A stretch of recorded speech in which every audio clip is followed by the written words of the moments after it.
I see Kurt. Damn it, can you make Curtis a panelist? My lovely assistant, damn it. So I can introduce the main man himself. So guys, we are extremely lucky today to have a fantastic speaker, AMA participant, I guess you would call it, in Curtis Spencer. He has a fantastic background, and as I say, he should be a source of incredible inspiration for you guys in building your hackathon projects. I know for those in the Thundercore Club that we're running, you're joining us now as well. You guys are looking to build startups. Listen to every word this man says, because I'm sure it's going to be gold dust. He has built and sold 2 companies to date, one to Facebook, and I'm sure we're going to hear many things about that. He's a Stanford graduate. He's a judge in our last hackathon, and now an investor at Electric Capital, investing in all things blockchain and crypto. So welcome, Curtis. Can you hear us? I can hear you. Can you guys hear me? Yes. So I'm going to stop sharing my screen at this point. So delighted to have you on the call, and we have a number of students are saying from, I think we have 30 different universities, 4 different continents kind of joining. So the structure is going to be first 15 minutes, some questions from me, and then we'll move over to these guys and have a combination of them asking live and asking on the Q&A feature. But if I may start, I want to go back to being at Stanford all those years ago. When you were there, did you kind of think about startups, entrepreneurship, investing? What was 18-year-old Curtis doing? Yeah, it was a really interesting time, because it was kind of when I was a freshman, was right into the first .com bubble. So yeah. I think startups were on everyone's mind. Yeah. Because like everyone was hearing about startup that went IPO like a year after they started, to crazy hype. I think the computer science class of my year was the largest computer science class ever. Oh, wow. And then the year after, I think, was the smallest. Like it was like a full-on bubble mechanic. Like once the .com boom crashed, new people coming in were like, maybe I should study econ instead, or humanities. But yeah, it was a super fun time. So there was a lot of entrepreneurship clubs. Yeah. A lot of people were learning PHP to like put up websites. Yeah. The first version of Facebook was PHP, because I think that was the best language to build in at the time. Yeah. So yeah, it was great. I think a lot of the computer science professors were becoming angel investors. Yeah. Oh, wow. There was a lot of, so Stanford is really good at this. It's sort of this cooperation between industry, academia, and then the students. Yeah. And so there's often a lot of partnerships. Like VMware came out of Stanford. It was a PhD project by one of the professors there, and then later became VMware. And if I may ask, so I know a lot of time when we speak to students, they're always kind of annoyed at how their university degree didn't prepare them to or doesn't prepare them to take risks or go into the startup world or anything. How good was Stanford then? I mean, to a lesser extent now, but what was it like then? Did it give you skills that you still use today, or was it more a social thing, networking thing? I mean, it's a bit of both. I think computer science is probably the closest to a vocational degree that Stanford offers. Just because you are writing code, you're shipping projects, and it feels pretty similar to a startup, where it's like you're pulling all-nighters to hit deadlines. And so I think it seasons you to that kind of startup mentality. Yeah, very nice. I want to fast forward a little bit. So you 2007, you founded Cruxlux, and you left what I assume was a very nice job at Oracle, doing fun things. When you made that leap, what was your first thought? What were you thinking, in a good way? What was I thinking? No, Oracle was great. I think being around a bunch of senior engineers helped me learn a lot about like writing high quality code. I think there's a different risk profile, obviously. Like Oracle being a Fortune 500 company, you know your job is going to be there the next day. It was also very useful because Oracle had a cooperation with Stanford where you could get your master's degree while you were an employee at Oracle. Beautiful.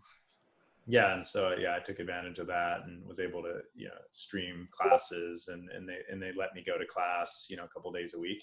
So it was like a great kind of work study program. Oh, very.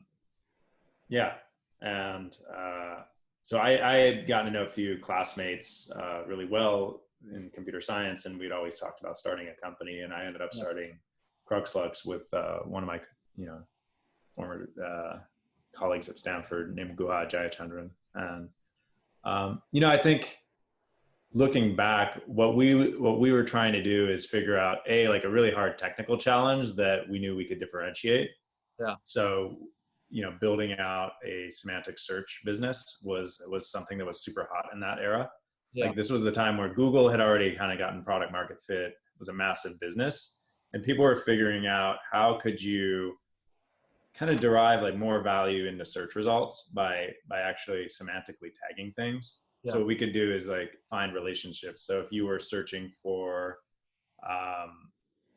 a disease or something like that, we could show the related disease, related symptoms, and build out kind of a taxonomy from that. And what a lot of companies, there was another company called PowerSet that later sold to Microsoft and was powering, I think, taxonomies for Bing. I think we were trying to play in that same realm. I think places where I would go back and maybe change things are, we targeted a lot of the traditional news media, newspapers, and trying to figure out how that they can monetize their existing content more.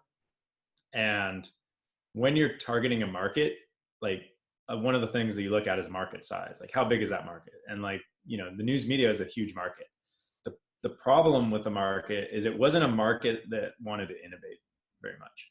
And so I think when you're picking a startup, like, you want to figure out like something that is, you're uniquely able to do, like as a technologist, but then you also want to pick a market that's also trending and going up and to the right, especially on innovation, because those are the people that you want to work with, because they might be someone that's hungry at their startup or like at a company, and they want to like innovate and work with you. Whereas I think the news media, like it was sort of declining on the innovation front. And so we were able to like get some customers, but they weren't the type of people that wanted to like innovate with us. And they'd be like, okay, we'll integrate your product, but it's not something where they were going to be additive outside of like maybe paying us for it. And you mentioned kind of product market fit. So what did that process look like for Cruxlux? How do you think, right, how do we prove this is actually valuable? Like, what was this process like? Well, so I think as a first-time entrepreneur in that phase, I think we were more of the mindset of like, you build it and they will come, which I think is actually like the total wrong way to go about it.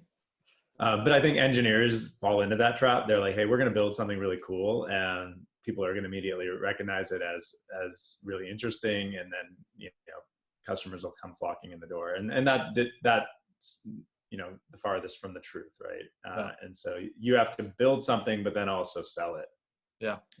Pound on doors. Like we did a lot of cold calling to like newspapers.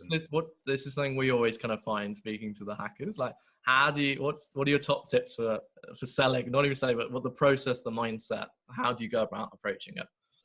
Oh, great question. I think now having done it a couple of times, the most important thing is measure. Like you have to measure everything, because if you're not measuring, you're just shooting from the hip on new product features, how well you're doing.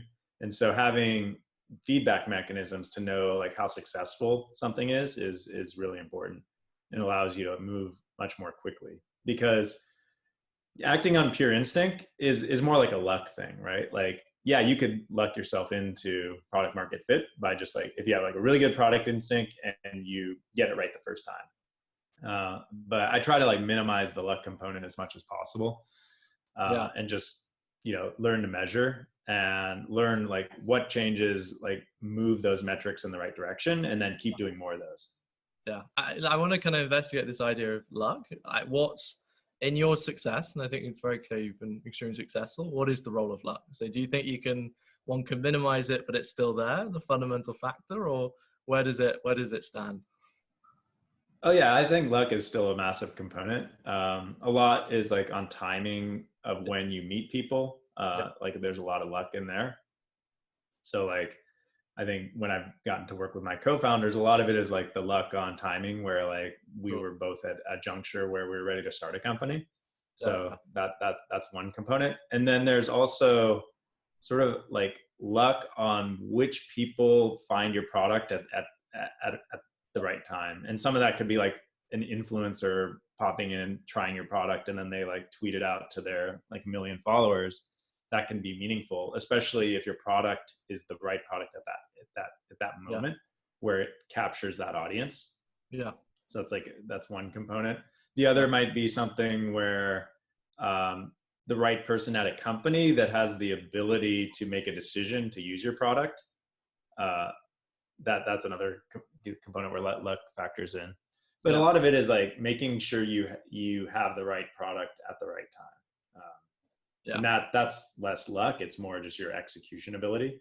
I think the worst is like when a lucky situation presents itself and your product falls over or doesn't do the right thing, then you miss that opportunity. Yeah, that makes sense. And what, so you mentioned your co-founder there. I know this is a problem that a lot of the hackers have, just trying to form teams, especially when they think they have a really good idea. What would be the heuristic for finding a co-founder, or is that complete happenstance? I think there's heuristics that you can use. One is like, you got to be able to work well together. You have to be able to argue productively. Like you shouldn't tiptoe around arguments. Like you have to have the ability to argue and not have it be personal. Like I've seen a lot of founder relationships kind of blow up at the first fire. Yeah.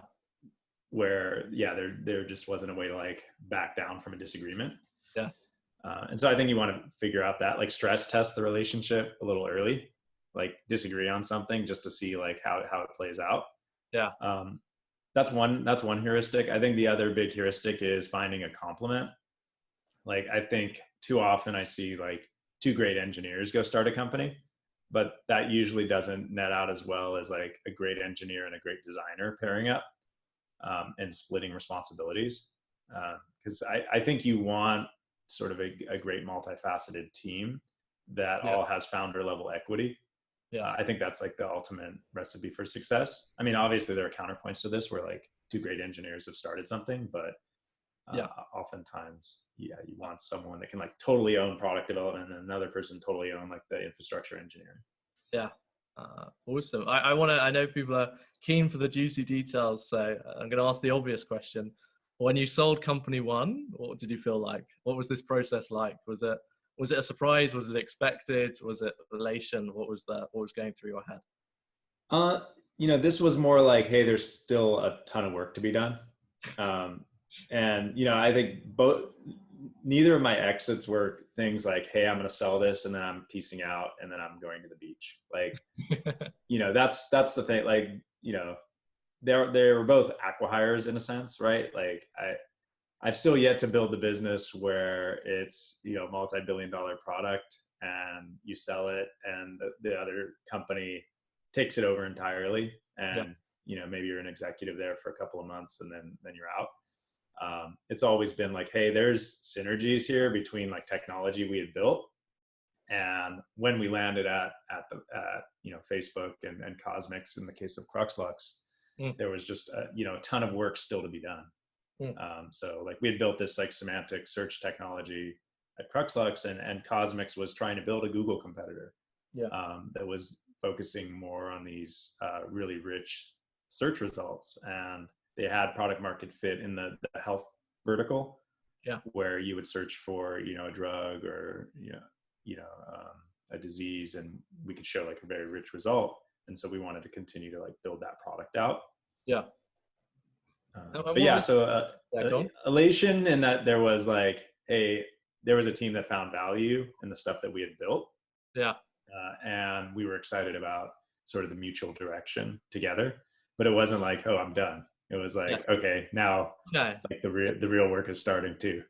And I saw that very much happened with Spool and Facebook, because you stayed there for almost 6 years. So please tell me so you left Cosmix and went into doing Spool. So you're a second time founder, which usually comes with many benefits. What changed second time to first time in your approach? So I think the second time was less of a you build it and they will come mentality. It was more like, hey, what is like a product that we would want personally? So it went from business to business to more of a consumer product. And at the time, I think the big challenge around mobile was mobile video. Yes. A lot of people were trying to figure out, hey, like I can watch this Flash video on my computer, but I can't do it on my phone. And like I'm on the go. I want to be able to like watch a music video or download a series and watch it on my phone. And so we thought that that was like a very interesting technical problem to solve, and also one that we would want, you know, as an end user. Yes. And so that's why it was a pretty fun project, because it was scratching our own itch. Like I had built an early prototype of this. I had a Sony PSP, which actually had an amazing screen. And while I was at Oracle, you know, what I mentioned before is I was able to watch lectures remotely.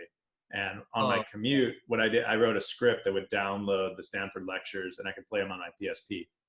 So that was sort of like the first prototype for Spool was this kind of hacky, you know, Perl script that I had.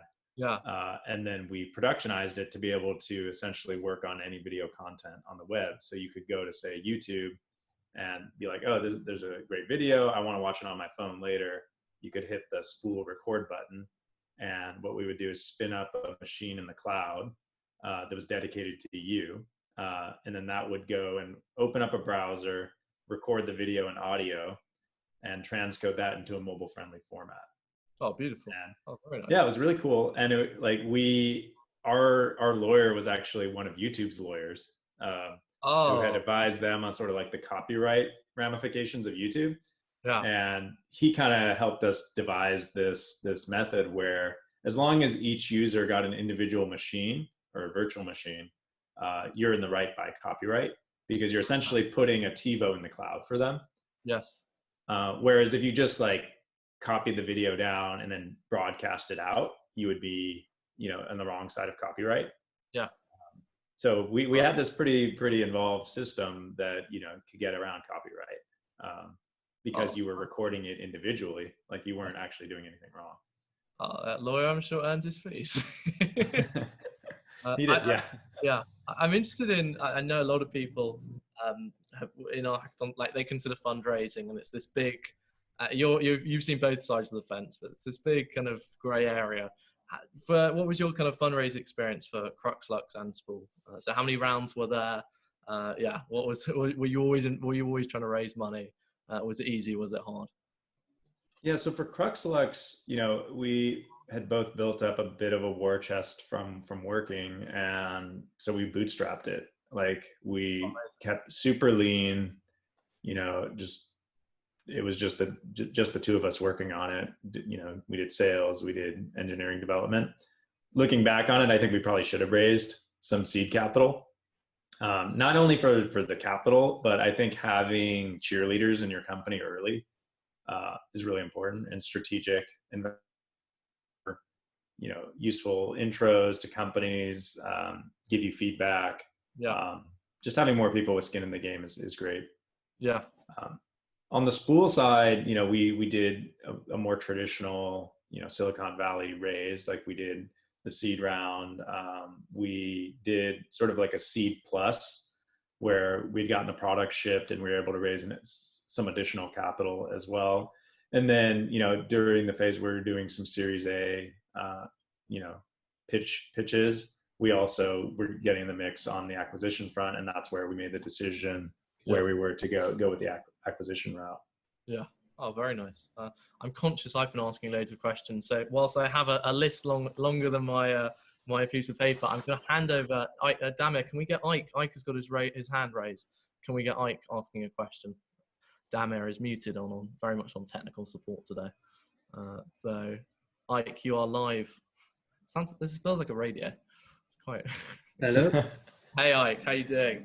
Hi everyone. Hi Curtis. One of our, he was part of the FOB hackathon, won the top near prize with his project Vivid, and is now in our Thundercore pre-accelerator, building out the project. Awesome. So Ike, yeah, what is your question? Yeah, it was just in relation to what you were talking about, the seed funding. Yeah, I just wanted to find out a little bit more in terms of kind of what type of like goals and targets you like to see in startup companies for them to, or do you think that for them to be able to be successful with seed and early stage funding?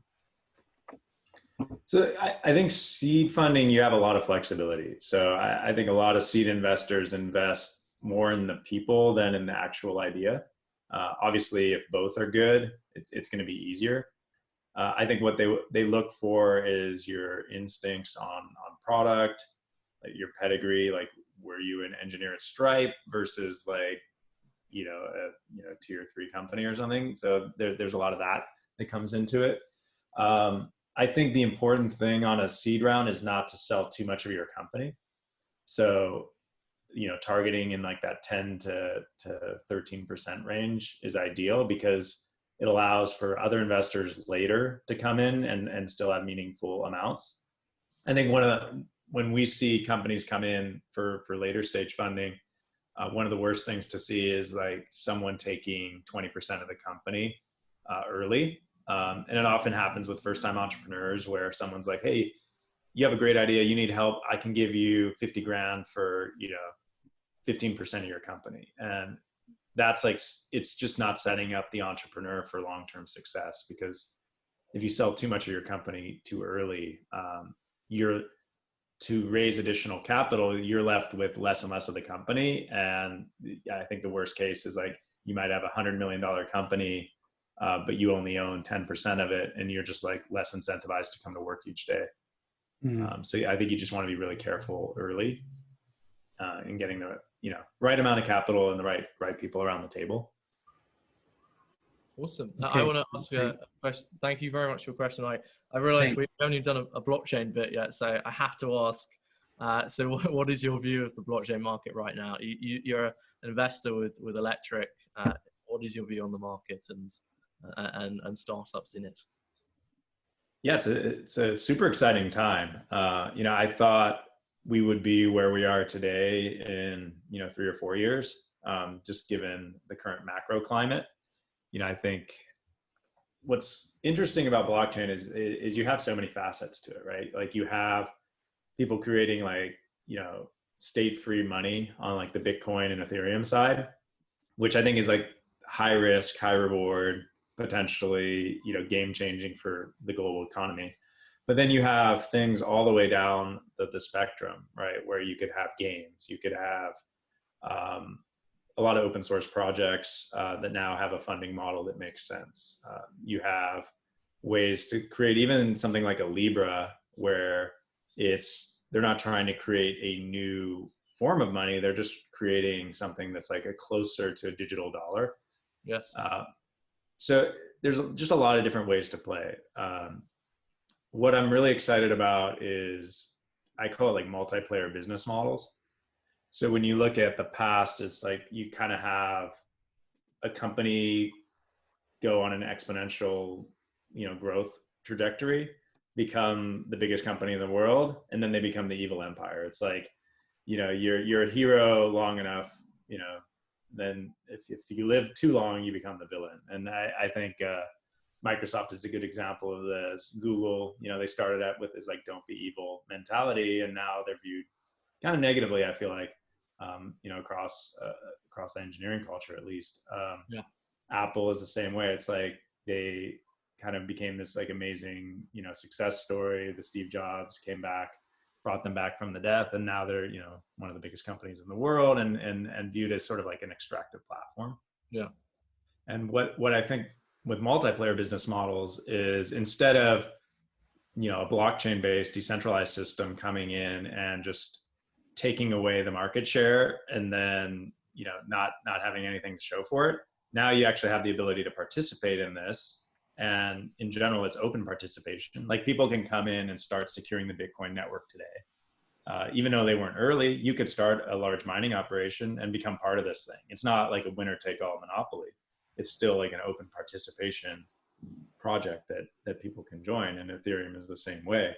And I think things like Libra allow for that as well. It's like you can, you put $10 million in, and now you're part of this consortium. Whereas if, say, Facebook was today, say, hey, we're going to launch a payment system, Facebook is going to do it by ourselves. That's a little bit less exciting, because everyone's like, well, we don't want Facebook just to come in and win this thing. Now there's an opportunity for a lot of companies to come in and participate. Yes. So I'm excited to see that sort of behavior happening across a lot of different market verticals.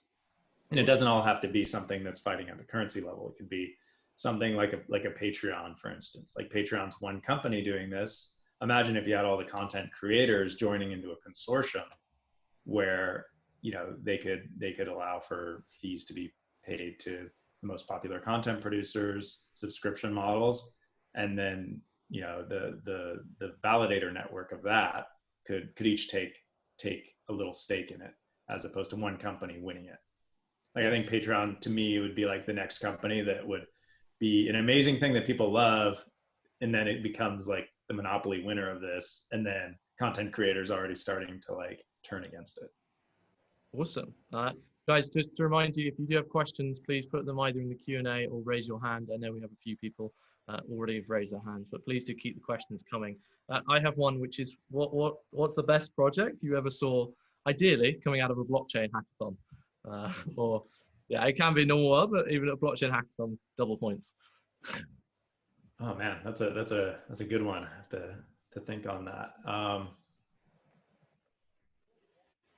Honestly, like Reflexor coming out of your hackathon, I thought was an intriguing project. Very good. And really interested to see how it plays out. Yeah, I think the idea of stability without a peg is a really interesting experiment.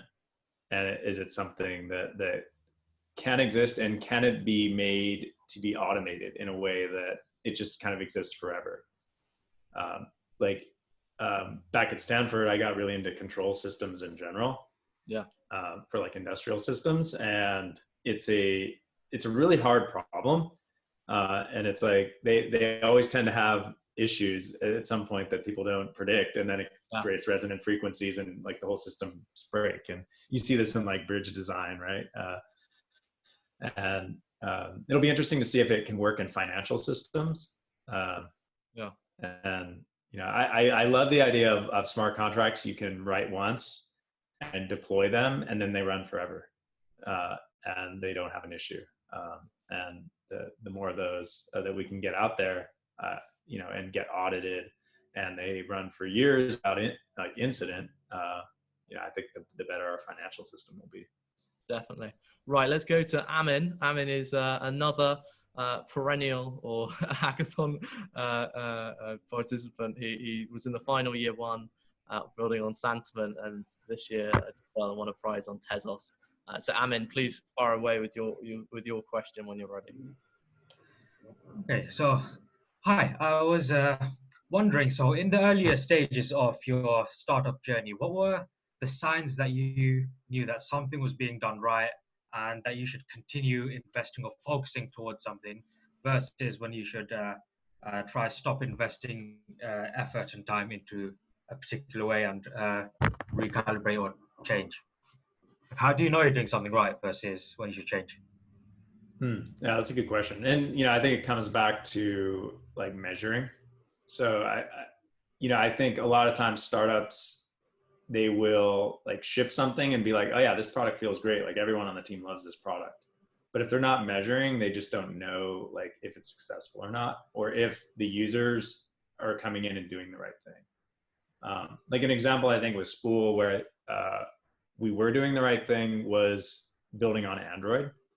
And because it was a little bit contrarian at the time, like almost every startup was building iOS first. And we made the conscious decision to focus on Android, mostly because of Android, I think, was the kind of the redheaded stepchild of the app ecosystem at the time. And so it allowed us to get a lot of support from the Android team, like the Android marketplace. And you know, the numbers, showed that well. It's like we had way more downloads on the Android store. We were able to get featured. And I think one of the things looking back, I would say, like, we probably shouldn't have even done an iOS app. Like, we should have focused all of our energy on Android, and we could execute that much quicker. So yeah, bringing it back, it's like measuring and then also focus, right? Like, I think startups oftentimes are like, oh yeah, we can do, X, Y, and Z in parallel, and we're going to crush it on all of these dimensions. And that never plays out well. It's best to just focus, measure the success of that focused product development. And if it fails, like switch to something, switch to something else, but don't try to do two or three things in parallel because you're just going to be too slow. All right, thanks a lot. Thank you very much, Amit. I have a question. I wanted to ask, this is an obvious question. What do you look for in stuff you invest these days? What are the key indicators? Those performance tags, the data you look for? I think we look for high level, we call it the 3 T's. So team, technology, tokens, and then the G, which is the go-to-market. So all of those dimensions, we have to have a good checkbox for, does it work on all these dimensions? I think team is usually the easy one. We meet them, we just get a feel, are these people smarter than us? If they are, that's a great signal. And we can move on. And then technology, is there a moat that they can build with this technology? And are they the right teams to build it? And then the token, thankfully, this is getting easier. I think a lot of teams have figured out sort of token economic models in crypto that do work. I think since 2017, there's been a lot of experiments on sort of different token economic models, and people are getting really creative around, creating velocity sinks where tokens can go live in, smart contracts so that they're not traded, and it slows down the velocities of the system, and value accrues to those. And so we just look for a good design there. And then I think the go-to-market is obviously the hardest thing. And that's where teams need the most help. And I think it's really understanding your market and really understanding who your first set of users are going to be. Yeah. And outside of the crypto world, I think it's sometimes a little bit easier. It's you can go and sell to organizations and figure out who your paying customers are going to be, do a lot of user research. In crypto, I think a lot of teams still go under the if you build it, they will come mentality. And I think it's really important to do that user research early. Go out, say you're building a decentralized exchange. Go out to market makers and talk to them and be hey, is this something you would use? Before just building it. And that's what we like to look for, is we like to see people that have done user research and said, hey, we talked to these 30 companies or teams and they want to use this. And then for the later stage stuff, we look for how metrics driven the organization is, how can they produce interesting data for us very quickly? Because if they can, that means that they're looking at it every day, and that's a great sign. And then, I think we do snap to sort of traditional venture metrics, 1 million ARR is a great, model for are you ready for a Series A? And I think that works in crypto too. It's everyone kind of understands that. Yeah. Awesome. Let's go to Nick from, again, the perennial hacker in our hackathons. Nick, over to you. Damek, can you let him ask a question? Hi, Nick.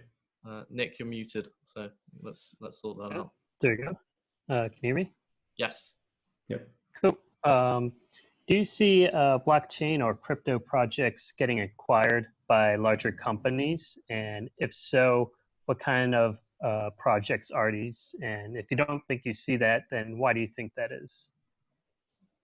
I think we're starting to see it more. And I think it's going to happen on a few dimensions. One is acquisition by traditional crypto companies.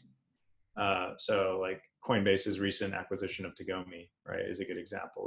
Tagomi, I think, had a great product, great team, and I think it's very strategic for Coinbase to pick them up as they, try to offer more prime brokerage-esque services. So I think you're going to see a lot of that, where it's almost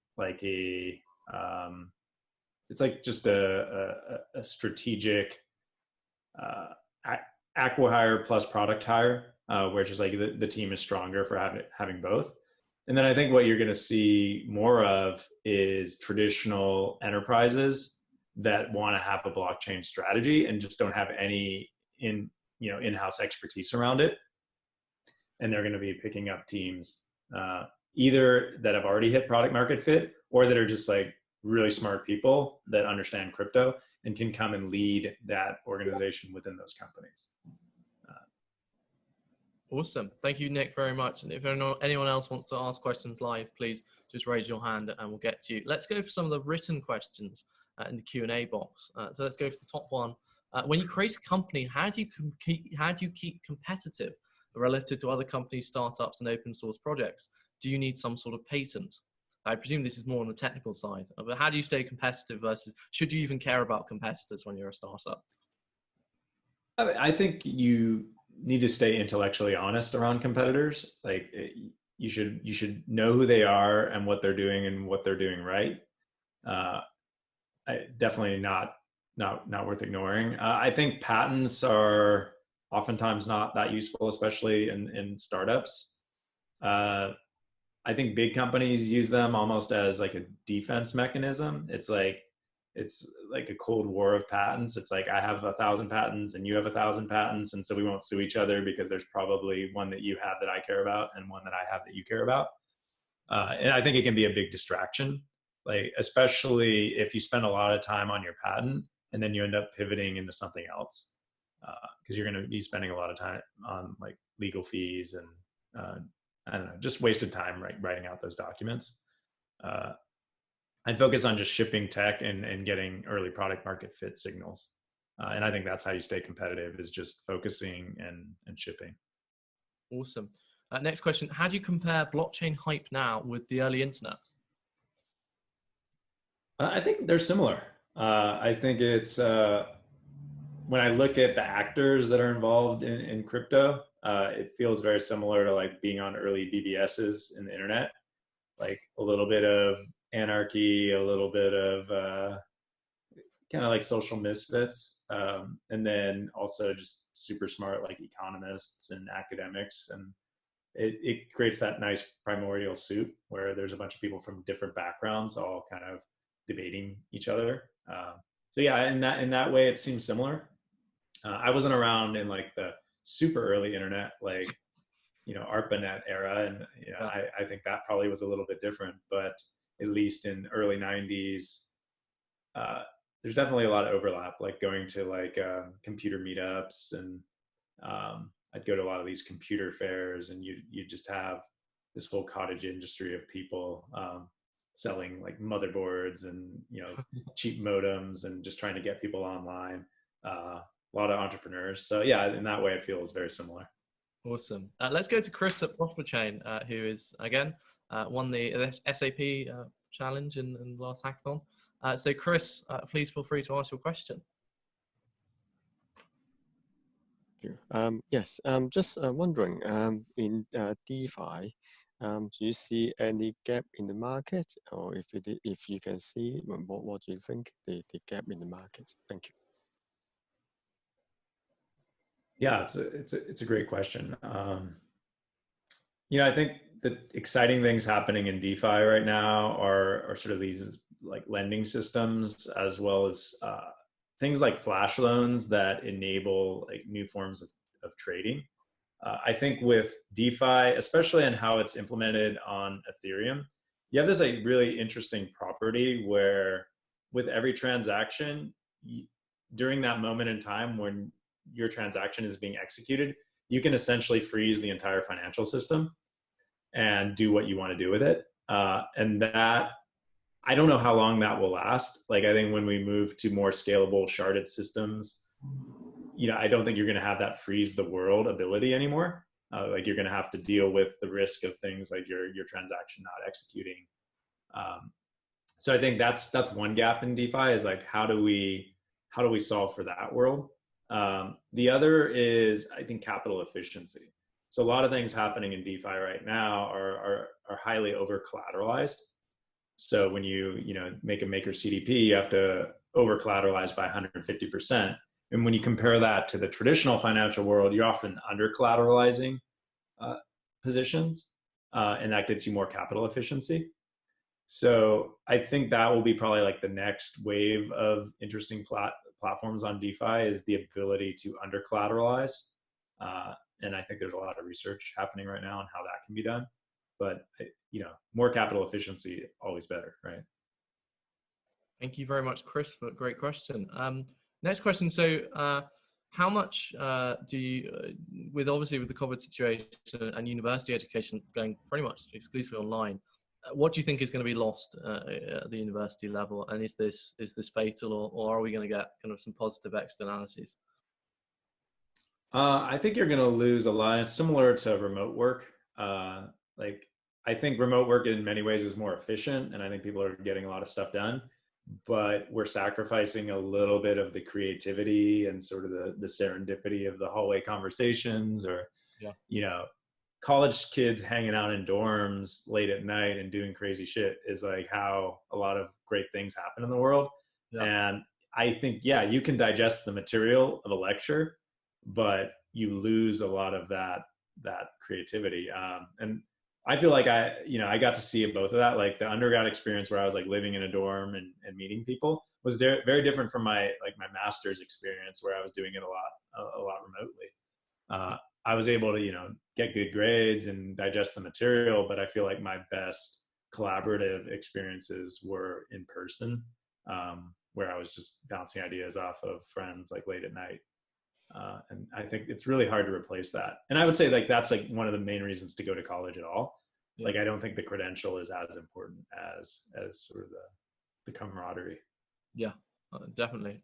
Next upvoted question: where do you see the intersection of blockchain and social media? I guess it's tapping into your experience with Facebook now. Yeah, I think I maybe a little bit more on the contrarian side of this in terms of blockchain people and viewing decentralized social media is taking over the world anytime soon. I think it's going to take quite a long time. I think the primary use case around financial systems being blockchainified is more interesting to me. I think it's you look at financial ecosystems, counterparty risk is everything. And so being able to spread your risk across a lot of different parties is the right way to go. Whereas I think social media benefits from centralization. Having all of your friends on one platform is actually a great user experience. And I think that's why Facebook and Instagram and Twitter do work, is because they get stronger the more people that are on them. The network effect is real. Yeah. That being said, I think there's some interesting things happening. Mastodon is an interesting experiment, and that's it's not really blockchain technology; it's federated technology. But you're starting to see some people wanting to deplatform and go try these things out. It just feels really early. I mean, there's been a decentralized Facebook competitor since the mid 2000s, as well as decentralized Twitter competitors, and they just haven't taken off. And I'm still waiting for that to happen, and I'm going to watch out for it, but I'm not holding my breath. Yeah, well, I think this next question is neatly intersects, or is a neat follow-on. Do you think a blockchain company, I guess company might be the operative word there, will ever be of a FANG stock? Yeah, so I think if you replace company with protocol, I think you can easily have something much bigger than a FANG stock, because I think it can transcend one company. Will that be, Bitcoin or Ethereum, or will it be something more like a consortium network? That remains to be seen. But I think both have the opportunity to be. If we're talking purely on a company level, a picks and shovels business that gets you access into decentralized systems, I think that could be similar to a FANG stock. I don't think it can really transcend it, because I think you're still limited to one company, one form of liquidity. I think Coinbase probably being the best bet at being, a FANG level stock. But yeah, I think I'm more excited about the protocols. Definitely. And moving on to, again, neatly goes to the next question. What is your favorite blockchain project right now? Oh man, it's hard to pick favorites. So many are awesome. For optical reasons, but yeah, I mean, I think maybe the team we're most excited about now is Near. We've been spending a ton of time with them. We've been involved in their fundraising rounds from the beginning, and we're just, huge fans of the team. I think they speak to us because they're very pragmatic engineers, and that's kind of our background. Like we're not academics, like we're, entrepreneurs that, ship code, and these guys are the same. Yeah, and they're just high slope individuals, very receptive to feedback, and they just hustle. They're constantly in the lab, jamming. Good. And partners in the last hackathon, which is hackathon partner alumni. Anyway, moving on to the next question. As classes very good question. As classes in almost all universities go online, is it even worth going to university? Yeah, I mean, previous to like my previous question or previous answer there, I think it will be, and I think COVID probably creates some problems in the next year, maybe longer, but I think we're going to go back to meeting people in person again. Like, I think it's an inherently human thing. I think maybe the right way to answer this question is like, what is your goal, right? Like, I think a lot of people go to university without having a goal in mind, and I think that potentially is wasteful. Like, maybe those 4 years could be better spent learning a vocation, maybe going out in the industry. Like, I think the common perception that you have to go to university to do anything meaningful is probably wrong. Is there not kind of information asymmetry here though? Because like an 18-year-old, like you might say, tell 18-year-old to set a goal. 18-year-old doesn't know the world, doesn't really understand the value of a degree. So telling university they shouldn't go, or they should set a goal, they might say, great, I'm going to go and be an entrepreneur, and then they've lost the chance to get a degree. It's obviously harder to go back, and I think it is like the common pathway, and I think people do divert from that, but it is risky, right? Like, you don't know what you don't know at 18, to your point, Anthony. Yeah. But that being said, I think there's more pathways now. Like, you have things like, the field fellowships, you have just way better online information. So, if I meet a 16-year-old that's like writing code already and is shown like a lot of self-direction, on a personal level, I might be like, do you really want to go to school, or do you want to get started on a company? And, I think it's an okay way to go. Yeah. Moving on the subject of education, we have a nice question here. What books or venues do you recommend to learn token economics for blockchain? I think how I would go about it is going back and reading some of the great white papers around different projects, especially the ones that are still doing well today, that maybe started in 2015 to 2017. Obviously, like the Bitcoin white paper, you got to read to understand sort of more like the fixed supply dynamic, and then everything else is sort of a derivative of that, and then figuring out, building your own opinions around it. So I would go and I'd read the Maker white papers. I'd read a lot of the stuff around Ethereum's proof of work model, and then what they're planning to do with proof of stake. And there's EIP 1559, which is, create some interesting dynamics around burning coins instead of paying transaction fees. I think, there's no real book, and I imagine any book becomes stale pretty quickly. Like, I think the space is moving so fast. The other thing I would spend time on is finding good Telegram groups to be in, as well as crypto Twitter, and following people and kind of just sitting in like fly on the wall initially, and just seeing people's opinions, because there's not a right answer yet. It's, people are experimenting still. Yeah, definitely. So another question, someone has a good idea for an app, blockchain based, but no idea how to bring it to life. What steps should they take? Again, I would try to get into the community, like doing hackathons, bouncing your idea around more people. I think because this space is so open source, there's like an old motto from open source is that many eyes make bugs shallow.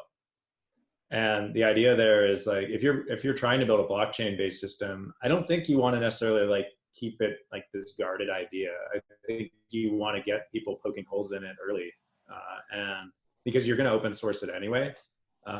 So I think, yeah, I see more and more teams going open source quite early. Yeah. And I would go that route as opposed to just continuing to like mull on the idea in private. Because you're just going to get more feedback and you're going to get, ideas for how to bring the idea to life. Yeah, definitely. Question from Sam Welch, who is the part of the Cambridge Blockchain Society. Do you think we'll see a convergence between DeFi and traditional financial services? Definitely. Yeah. And I think you're starting to see it already. I think most of the traditional institutions are still trading either on a centralized exchange or OTC.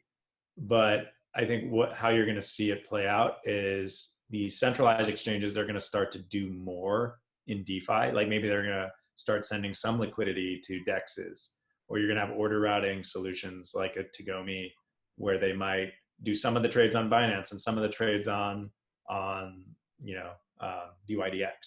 right? So it's not crazy for it to happen more like at the plumbing layer. Like more and more of the trades are just going to get plumbed into DeFi, as opposed to like you logging into Fidelity and being like trade on DYDX. I don't think you're going to see that anytime soon.